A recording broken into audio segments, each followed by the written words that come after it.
You ever get thrown out of your own house by the people who are supposed to love you?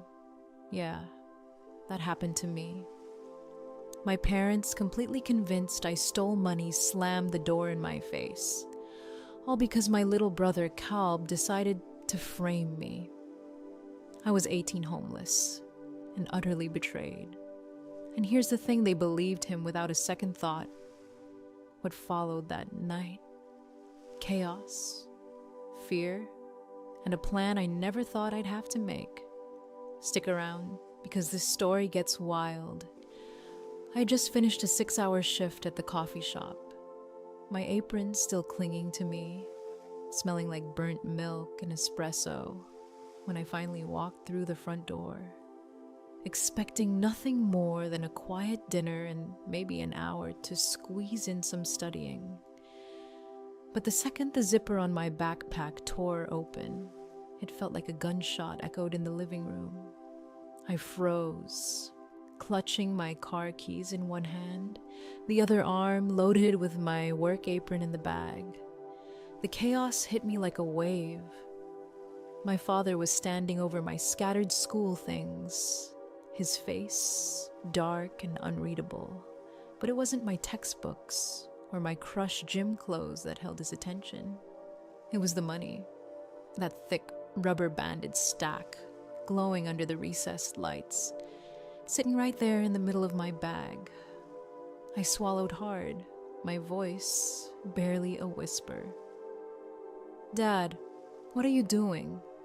But he didn't answer right away. He just stared, and the silence was suffocating. My mother was slumped on the sofa, her face buried in her hands, shoulders trembling, silent sobs shaking her small frame. And there, in the armchair, knees pulled up to his chest like a scared little boy, was Calb, my little brother, the one I'd grown up protecting, helping with homework, cleaning up after, covering for every mistake. Now he was watching me, and I knew something was very wrong. Finally, my father looked up, his eyes cold, not angry, but something worse. Loathing. Pure loathing. "Calb says he saw you fumbling with the safe code earlier," he said, and my stomach dropped into a pit. "He said he saw you putting something in your bag." I shook my head, panic rising. I told him he's crazy. I would never, my daughter, my Jane, would never steal from this family. My keys fell from my hand, hitting the floor with a jingle that made my mother flinch. I could feel her fear, her disbelief, and yet it wasn't directed at Calb. It was at me. "Stop it," my father roared, stepping over the scattered books to get close, the smell of his cologne mixing with the tension. "The money is right there, Jane, $5,000. My brain refused to process it. I hadn't seen that money before in my life. Never. I blinked at the stack, feeling like the floor had just dropped out from under me. And then I looked at Calb. His leg was bouncing a nervous tick he only ever did when he was trying to hide a grin. I froze for a second. That was my brother. That was the tell I knew too well. "Calb," I said, voice firm, trying to wrestle control. Tell them you put it there. Why would I steal our parents' money?" His voice pitched up into that perfect, innocent, helpless tone he'd practiced for years. "I don't need money, Jane. You're the one always whining about saving for college. You're the one who said you'd do anything to get out of this house." I felt my throat tighten, the anger bubbling into a scream, but my body froze. My mother stood up, face red and blotchy, and I thought maybe, just maybe, she'd hug me or ask me to explain. Instead, she pointed a trembling finger at the door. "We gave you everything," she whispered, venom dripping through her words. "We trusted you, and you steal from us. You betray us like this." I opened my mouth, trying to reason, to say the facts were on the floor. But before I could finish, my father grabbed my arm, his grip bruising, and shoved me toward the door. "Get out," he shouted. My heart slammed against my chest. "What, Dad? It's 10 at night. Where am I supposed to go?" Tears spilled over my cheeks, hot and stinging. "Please, just listen to me." But the door opened, and the cold air hit me like another slap. He shoved me out, snatched up the money, slammed the door, and clicked the deadbolt. I stood there, shivering, clutching the thin work shirt I had on, staring at the wood grain of the door that had always kept me safe. I could hear Calb's soft voice through the house, whispering reassurances, probably smoothing over their anger, making sure they stayed convinced that I was guilty. The betrayal cut deeper than the cold night. I started walking to the bus station, 40 minutes through a suburb designed for cars, not pedestrians. No sidewalks, just wet grass, and me hugging my jacket tight, hoping each pair of headlights might be my parents coming to their senses, but terrified it could be a stranger. It wasn't them. Not once. By the time I reached the downtown terminal, soaked through, numb toes, and exhausted, I felt like the world had folded in on me. The fluorescent lights flickered over gray tiles and plastic seats, a purgatory of gray and cold. I sat in a corner, knees to my chest, battery on my phone at 14%, 3 missed calls from Sarah, my best friend, and I couldn't answer. How do you explain this? That your parents threw you out because your little brother lied about you stealing money? I didn't even know where to start. The shame, the confusion, the disbelief, it was all consuming. I felt alone, completely and utterly alone, except for one small sliver of hope. Pops. The door slammed behind me, the deadbolt clicking like the final punctuation on my life at home. I stood on the porch, shivering in my thin work shirt, the cold night biting through every layer. And for the first time, I realized just how alone I really was. I could hear the muffled sounds of my family inside Cal probably whispering. My parents trying to make sense of what they thought was a betrayal. And there I was, standing outside like some piece of garbage they didn't need anymore. The street lights stretched their pale beams over the wet asphalt, glinting off puddles left from a light drizzle earlier. I hugged my jacket tighter, trying to conserve warmth, but it barely made a difference. My canvas sneakers were soaked, toes numb, and every step on the grass-soaked shoulders sent a shiver racing up my legs. I didn't have a car. My keys were inside, confiscated, along with the $5,000 they thought I had stolen. So, I walked. 40 minutes to the bus station, through a neighborhood designed for wheels, not pedestrians. The houses all looked pristine, perfectly manicured, like postcards. But to me, they might as well have been castles I'd been banished from. Every pair of headlights that cut through the dark made me flinch. Half of me hoped it was my dad, or even Calb, realizing the truth. The other half, terrified it was a stranger with bad intentions. I stuck to the edges of the road, wet grass squishing beneath my shoes, ears straining for any sound that might tell me I wasn't alone. The chill seeped into my bones, and with every breath, it felt like the world was just out of reach, leaving me stranded and vulnerable. My hands, shoved into my pockets, trembled as I tried to push the panic away, tried to remind myself that I had faced challenges before, but nothing like this. The houses became fewer as I neared downtown, replaced by the dull glow of neon signs and the low hum of late-night traffic. Finally, I reached the bus station, a grim, fluorescent-lit cage of gray tiles and hard plastic seats. The air smelled of industrial cleaner and damp wool. I found a corner, tucked myself against the wall, pulling my knees up to my chest to hold on to the little warmth my body had left. The emptiness around me echoed my own isolation. A few other stragglers lingered, heads down, lost in their own worlds. But none spoke, none noticed me. And really, I couldn't blame them. I was a stranger here, just a girl who'd been thrown out onto the streets in the middle of the night.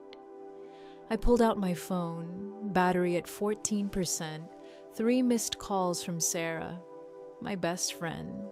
I didn't answer. How do you explain that your own family threw you out because your little brother lied and your parents believed him without even asking a single question? The shame and the disbelief were overwhelming. My thumbs hovered over my contacts until they landed on Pops, Grandpa Arthur, the one person I could trust, the one who never sugar-coated anything but always got straight to the truth. My hands were shaking as I dialed him. My voice caught in my throat when he answered. "Jane, it's nearly midnight. What's wrong?" I couldn't even speak at first. Then the dam broke. I let out a choked, shuddering sob, the kind that fills your chest and leaves nothing but emptiness when it's over.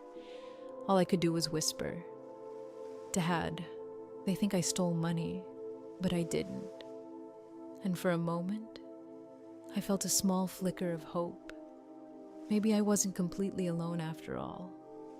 I pressed call on my phone, heart hammering, fingers trembling so much I thought I might drop it.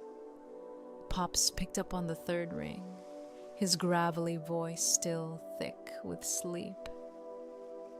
"Jane, it's nearly midnight. What's going on?" I tried to speak, but all that came out was a broken sob. My words stumbled over themselves. Finally, I managed. "Dad, they threw me out.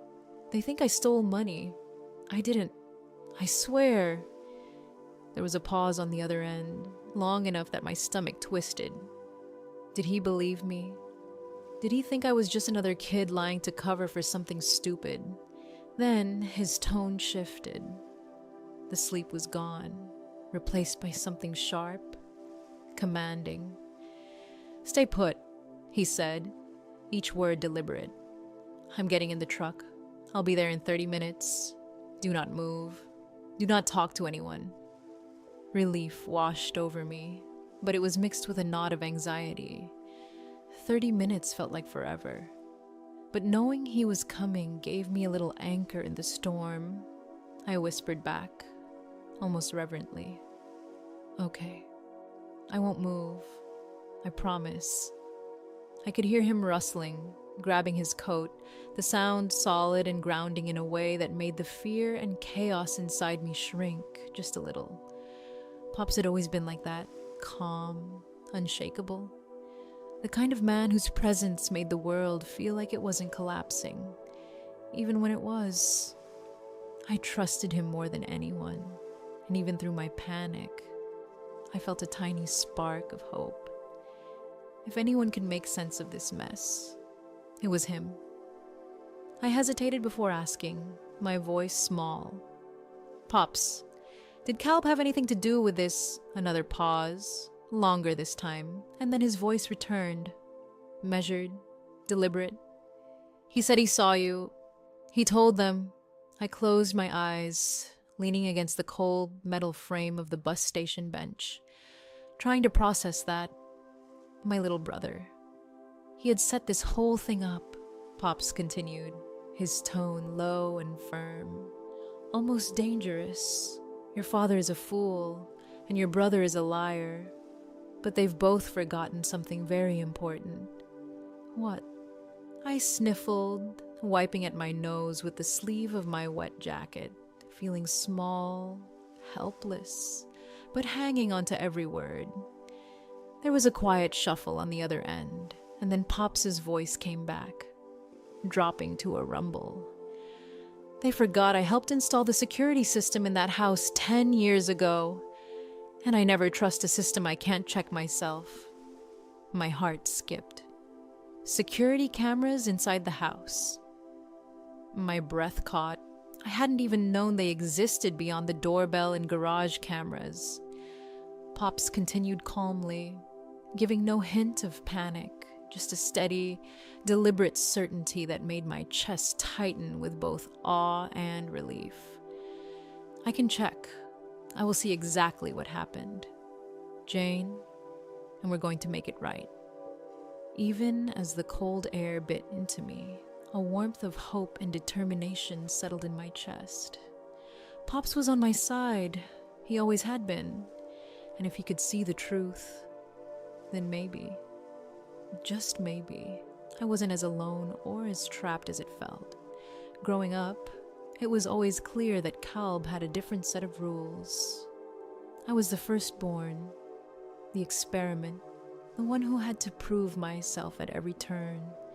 Every grade, every curfew, every little mistake was scrutinized. I started babysitting at 12, tutoring at 14, and by 16, I was working shifts at the coffee shop just to save up for a car. My parents called it building character, but honestly, it felt like a test I could never pass.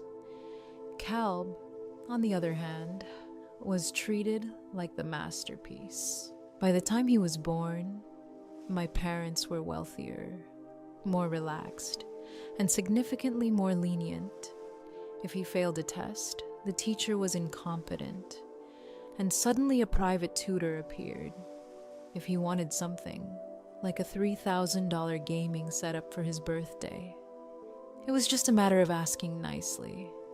No waiting, no saving, no proving himself. And me, I had to work for everything, to think ahead, to clean up his messes in the kitchen, help him with homework so he wouldn't fail, cover for him if he got in trouble. I loved him. I still do. But looking back, I can see how it all shaped the way our parents saw us, why they believed him over me. I remember nights when I'd stay up helping him write essays, then tiptoe to my room, exhausted, hoping he'd thank me. He never did. Most times, he didn't even notice. And when I'd forget a small thing, like a math assignment or a curfew, it was the end of the world. Kalb could do almost anything wrong. And somehow, it was always someone else's fault or just shrugged off. That dynamic became invisible, normalized, and it explained a lot about why my parents were ready to believe his version of events without question. They'd built him a pedestal, and I was just there, always responsible, always proving my loyalty, always covering for him. The resentment isn't sudden, it had been simmering for years. Beneath every favor, every smile, every moment I helped him avoid consequences. I had lived with it, accepted it, rationalized it. But the moment my parents accused me of stealing, the years of favoritism, of careful management of his little world, became glaringly obvious. They had seen me as the responsible one, sure, but also as expendable, the one who would take the fall if needed. And Kalb, the golden child, charming, spoiled, the one whose mistakes were almost never punished. It hurt to realize that the very foundation of my family's trust had been so unevenly laid, and that unevenness had set the stage for everything that had just happened. Pops pulled up to the bus station in his old, battered pickup truck, and I practically ran toward it, my legs stiff from the cold walk. He didn't say much, just nodded as I climbed into the passenger seat, and the warmth from the vents hit me like a wave. I sagged back, letting the tension drain out of my shoulders. He handed me a thermos of hot tea, and I took a careful sip, savoring the warmth, the normalcy, the sense that maybe, just maybe, I wasn't completely stranded in the world. He didn't hug me. Pops wasn't a hugger, never had been. But his presence alone carried weight, authority, calm, and this unshakable sense that he always knew what to do. Talk, he said, finally. From the beginning, I told him everything: the ambush at the house, the money in the bag, the look on Kalb's face, the way my parents believed him without hesitation. I spilled it all, my voice shaking at times, trembling hands cradling the warm thermos like it was a lifeline. He's been acting weird for weeks, I admitted, hanging out with new kids seniors, flashy cars, skipping class. He told me to mind my business. I think he owed someone money. Pops grunted, his eyes on the road, jaw tight. $5,000 is a lot for a 16-year-old to owe. I nodded. Yeah. That's why he panicked. He took it from the safe, knows the code from watching Dad, and when he realized he couldn't hide the missing cash, he framed me. Pops let that settle for a beat, then tapped the steering wheel with a thoughtful finger. Your father, though, to throw you out without a second thought, that's the part that burns me, I said quietly. They've always preferred him. I just didn't realize how much until tonight. Pops didn't respond, just turned down a side road leading to his cabin. Small, tidy, peaceful. It smelled faintly of old books, tea, and engine oil from his truck. He parked, shut off the engine, and gestured for me to follow him inside. You can stay in the guest room as long as you need, he said, but tomorrow we start work. I tilted my head, skeptical. Work on what? No, he said, the shadows from the porch light making his face look almost like an old war general's. Convincing them is useless. They've made their choice. We are going to show them. He walked over to his desk. A surprising modern setup with a high-end computer for someone his age, and booted it up. I perched on a chair nearby, eyes wide. Kalb thinks he's clever, Pops muttered, typing a password. Thinks because he's young and knows TikTok, he's the smartest person in the room. But he's sloppy. He focuses on the flashy stuff and ignores the infrastructure. I frowned. What infrastructure? He spun the monitor around, revealing 4 camera feeds. Your father installed the Ring system last year. Kalb knows about those, avoids them. He sneaks out the back window. But 10 years ago, when your father built that home office, he was paranoid about contractors stealing supplies. He asked me to install a hardwired nanny cam in the bookshelf, a pinhole lens, impossible to see unless you know where to look. I pay the hosting fee every year just in case. My heart hammered. Is it still on? He nodded, grim. I haven't watched it yet. I wanted you here first. Ready to see exactly what your brother's been up to. I swallowed hard, nodding. Pops hit play. The video was grainy, black and white night vision, the kind of footage that makes your skin crawl. The timestamp read 4:15 p.m. The home office came into view, mahogany desk, wall of leather-bound books, painting of a ship at sea concealing the wall safe. Then the door opened. There he is, Pops whispered. My stomach twisted. Kalb walked in, casual, bored, varsity jacket on, chewing gum. He went straight to the painting, punched in the keypad code without hesitation. He knows the code, I whispered, voice barely audible. Pops grunted.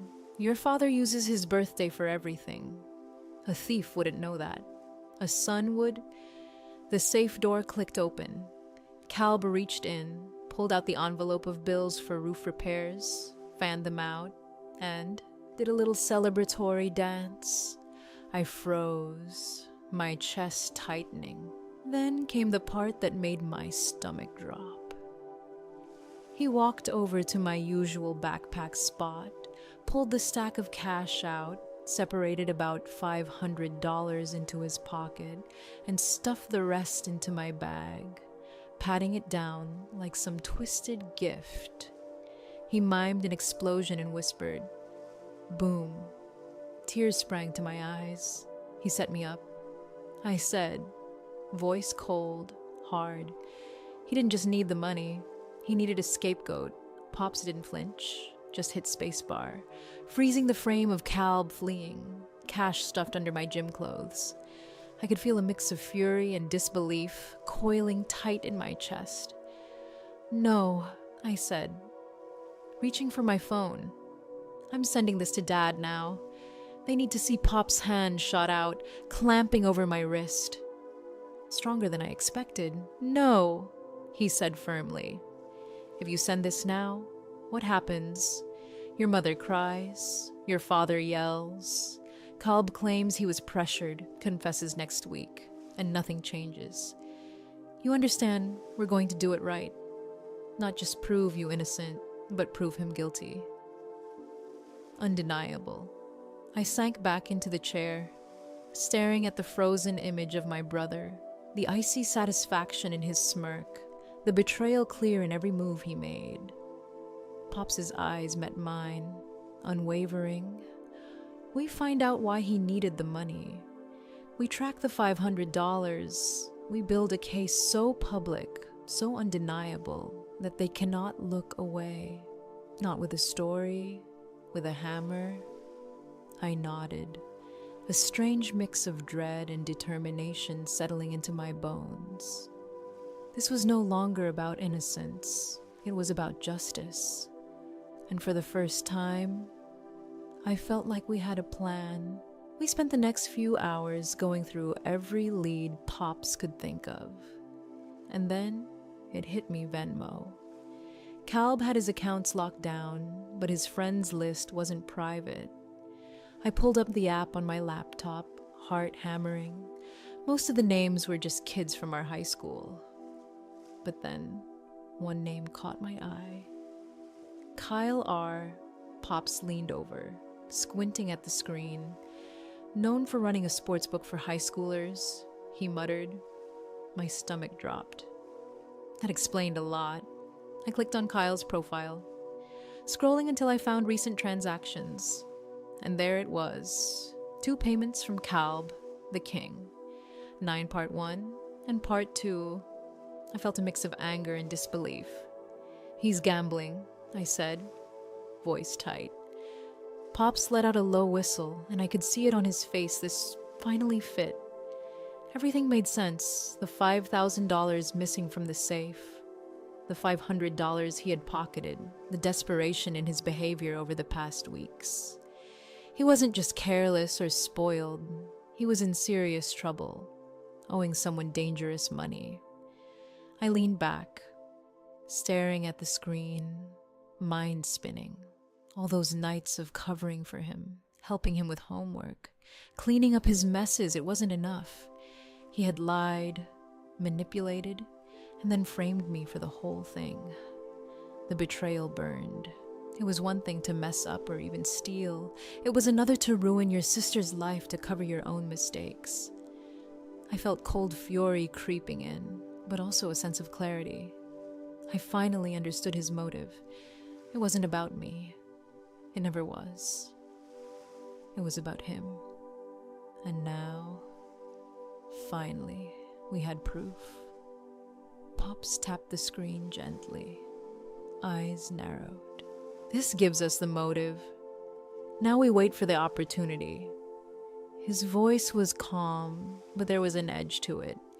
A hint of something sharp, precise. I felt a surge of determination, a kind of focused energy I hadn't had since the night they kicked me out. We knew what he'd done, why he'd done it, and now we could plan. I clenched my fists, letting the anger and betrayal fuel me instead of paralyzing me, for the first time since that night. I felt a measure of control returning. Calb had thought he could manipulate the situation, cover his tracks, and leave me to bear the blame. But Pops and I had the pieces of the puzzle. We knew the truth, and I wasn't going to let him get away with it. Not anymore. I took a deep breath, staring at the screen, feeling the weight of every lie, every betrayal, every stolen dollar.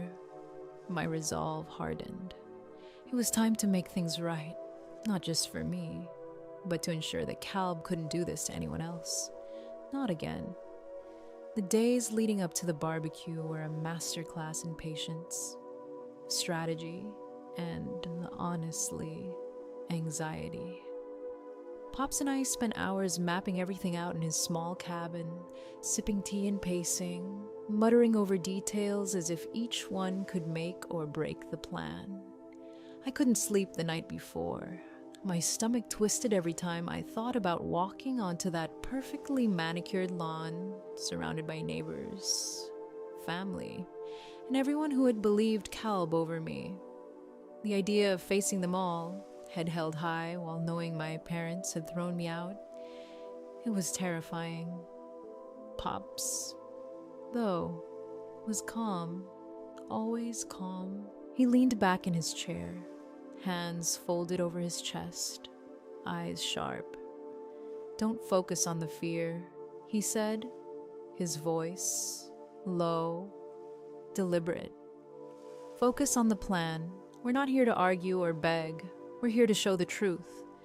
The truth doesn't need shouting, it hits hard on its own." I nodded, trying to steady my shaking hands. It was hard not to think about everything that had happened, everything I'd lost, and the humiliation that awaited me if something went wrong. We went over the logistics again and again. The outdoor TV on the patio, the HDMI port accessible from the side. Pops had already tested it, making sure no Wi-Fi, no passwords, just physical access. It was perfect. "They care too much about appearances," Pops reminded me. "If you walk in quietly, stick by my side. They won't make a scene in front of everyone. They'll think we're just guests." My heart skipped a beat at the thought, but there was a spark of relief there too. I wasn't alone. Pops would be there, and the truth would have the stage it deserved. I kept thinking about Calb, strutting around like he owned the place, smug, thinking he'd gotten away with everything. Pops noticed my gaze, reading me like a book. "Don't get distracted by him. The spotlight is ours. We wait for the speech, right?" The toast. Dad always gave a speech at this event, waxing sentimental about the family, about hard work, about Calb's supposed achievements. That was our opening. That was when we'd strike. Pops had mapped the timing down to the minute, predicting how Dad would position himself, how the crowd would react. I tried not to think about all the eyes on me, all the whispers that would fly, but excitement mixed with dread anyway. We talked strategy, silently agreeing on signals and cues. I'd follow Pops's lead, stay calm, and wait for the moment. It wasn't about confrontation or drama, it was about exposure, public, undeniable, nothing left to interpretation. I felt a flicker of control for the first time since being kicked out. Control. And a kind of justice that made my stomach tighten in a good way. Friday night, I lay in the guest room staring at the ceiling fan, thoughts spinning faster than I could catch them. I thought about the night I'd spent at the bus station, about the way my parents had looked at me like I was a criminal, about Calb, confident, untouchable, and about Pops, calm, methodical, and ready. Tomorrow wasn't about reconciliation. It wasn't about forgiveness or even my parents. It was about truth, about justice. And justice was lonely, but it had a rhythm, a timing, and a plan. I replayed Pop's words in my head over and over. Don't argue. Don't beg. Just show them. Let the truth do the work. By the time I finally drifted off to sleep, my mind was racing with scenarios, counter scenarios, the ways Calb might react, the ways my parents might intervene.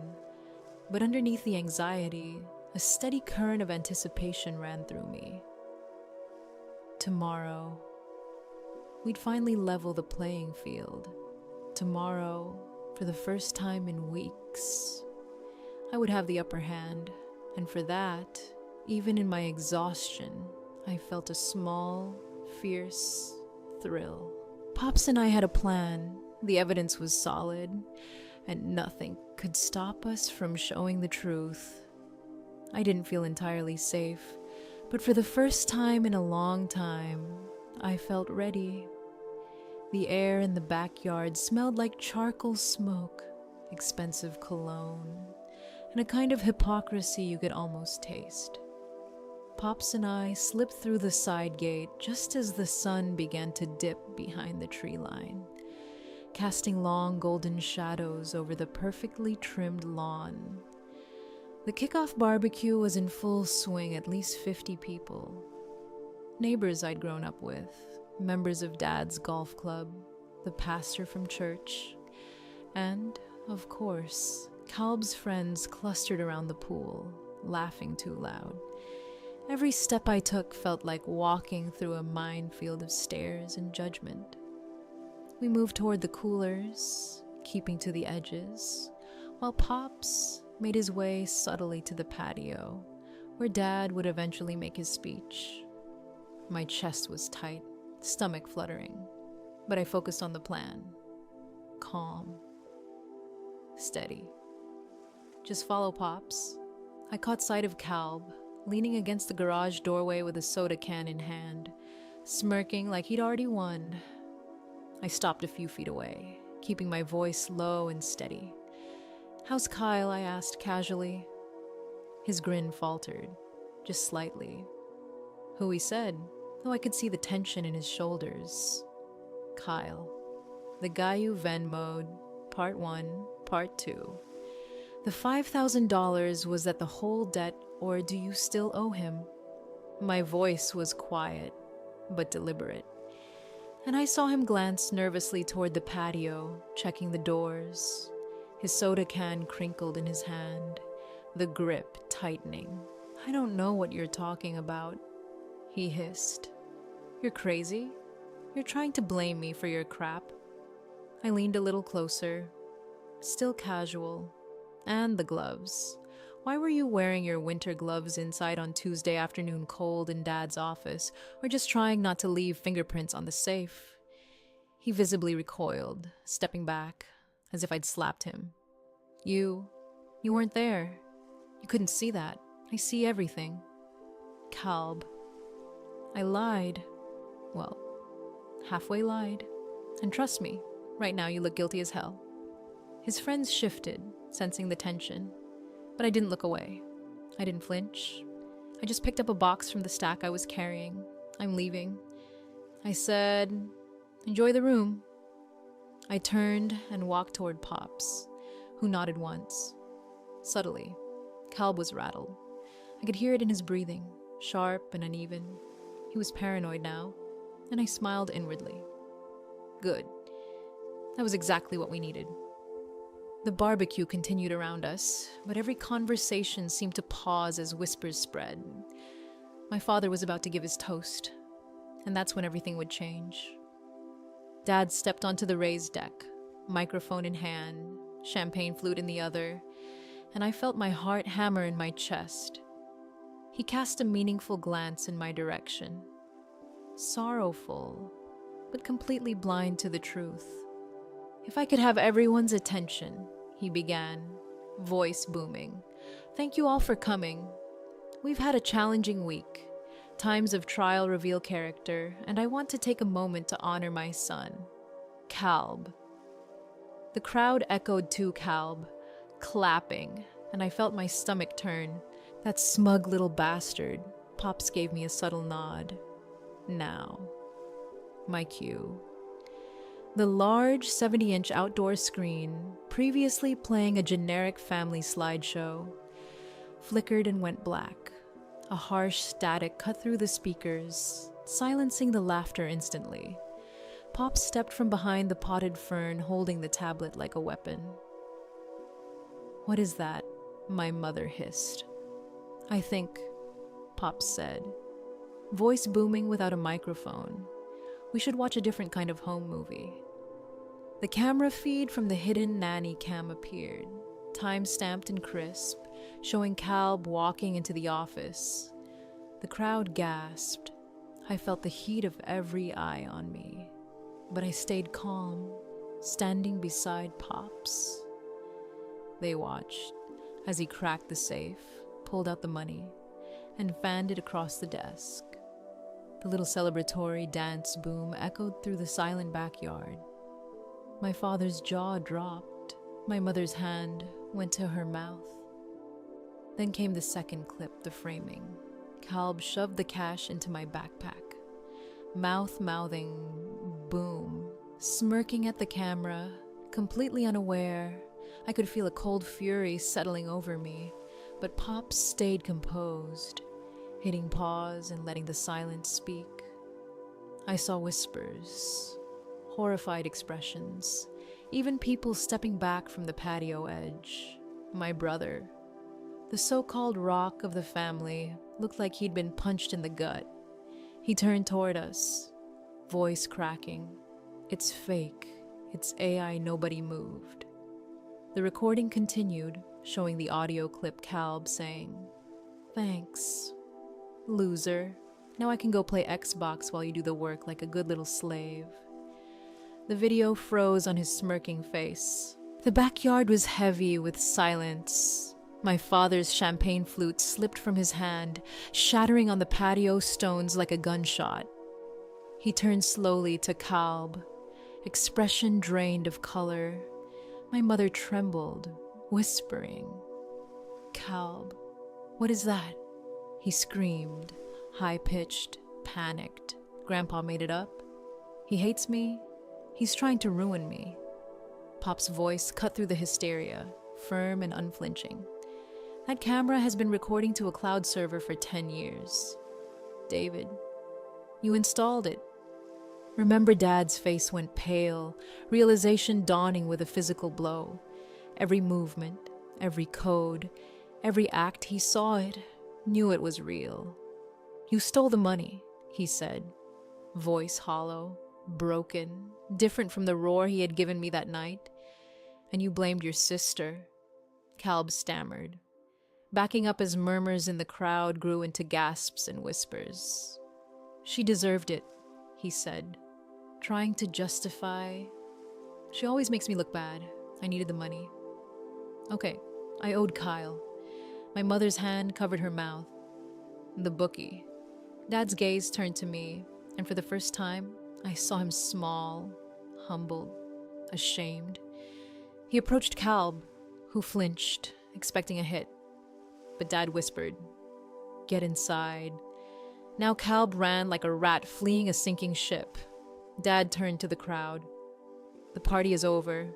Please leave." Guests shuffled out, whispering furiously. Pops and I stayed, watching the fallout, the stunned expressions, the weight of truth settling over everyone. My parents followed, tears streaming. But I kept my distance. Dad reached out. "Jane, we don't," I said firmly. My voice was steady, cold. "You thought I was a thief, a junkie. You didn't ask. You didn't check. You threw me away." My mother sobbed, trying to reach me. "We were wrong. Dad whispered, "We'll fix it. Make it right. You can come home." I shook my head, clearing my throat. No. Home is where people trust you, where you're safe. I wasn't safe here. I was just a placeholder until you needed someone to blame. I'm staying with Pops. I'll finish my senior year there, go to college on my own. Like I planned, Pops stood beside me, steady as a sentinel. I looked back once. "You broke it. You fix it if you can." And with that, we walked away, leaving the backyard, the shattered illusion of family, and the chaos Kalb created behind. The aftermath of the barbecue was surreal. Kalb's friends had scattered, whispering, their faces pale and uncertain. At school, I knew he'd become a laughingstock overnight. But here in the backyard, it was immediate and brutal. My parents looked shell-shocked. The weight of what they'd done pressed hard onto their shoulders.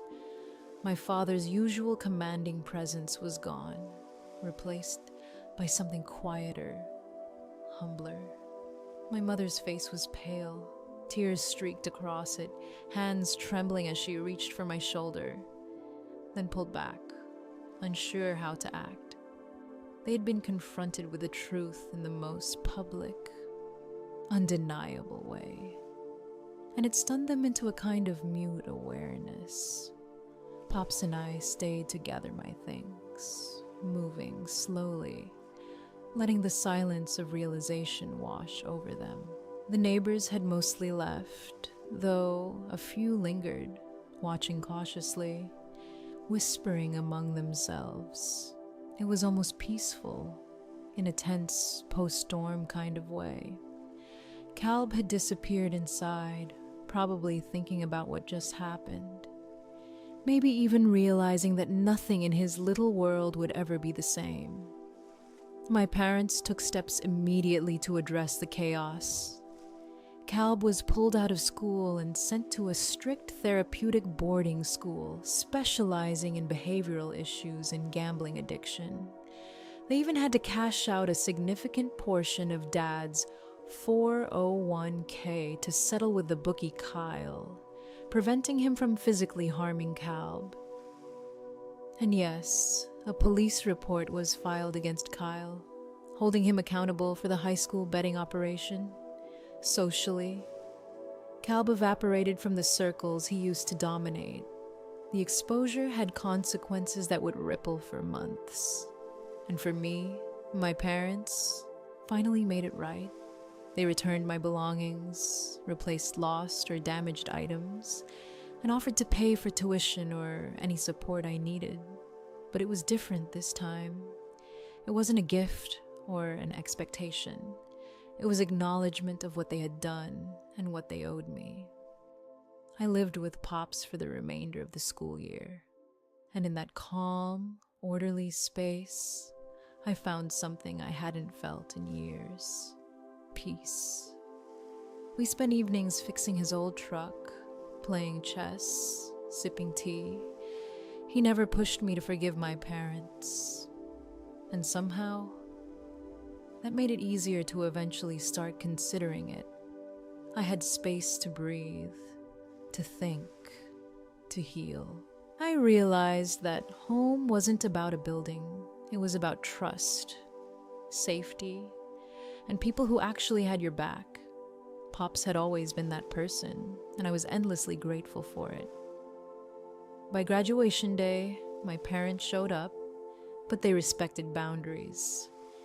They sat at the back, away from Pops and me. When I walked across the stage, I saw them clapping. Yes, but it was different, tentative, respectful, and real. After the ceremony, we met in the parking lot. Dad looked older, his posture heavy, eyes softer. Mom looked tired but relieved. "Congratulations." "Jane," Dad said quietly. "We're so proud of you." I nodded, accepting it but keeping my emotional distance. There was an awkward pause. The kind that hangs between people who have seen the worst in each other and are trying to navigate a fragile truce. "We miss you," Mom whispered, voice small. I looked at them, taking in their regret, realizing that holding on to hate had been heavy and exhausting. I wasn't ready to move back in. I wasn't ready to pretend everything was fine, but I was ready to stop bleeding, ready to reclaim my life. I decided to have my graduation dinner at Pops's house. Burgers, hot dogs, nothing fancy. Simple, grounded. I told my parents they could come if they wanted, but Calb wasn't invited. He was still in Utah, and for now, that had to be enough. Mom blinked, tears threatening again. But she nodded. Pops waited in the truck as I climbed in. "You invited them?" he asked, cautious. "Yeah," I said, buckling my seatbelt. "Good," Pop said, turning the key. "You're a better person than they are." Jane, never forget that. I smiled faintly, letting the warmth of the truck and Pop's steady presence wash over me. I wouldn't be going back to the chaos of my old life. I had my voice, my strength, and Pop's, and that was more than enough to move forward. And looking back, everything that happened taught me so much about trust, strength, and standing up for yourself. I found a home with Pops, regained my independence, and finally felt safe and respected. Calb got his consequences, and I got my voice back. Life isn't always fair, but sometimes the truth finds its way. If this story hit you like it did me, stick around for more stories like this. Don't forget to like and subscribe. And let's see where the next one takes us.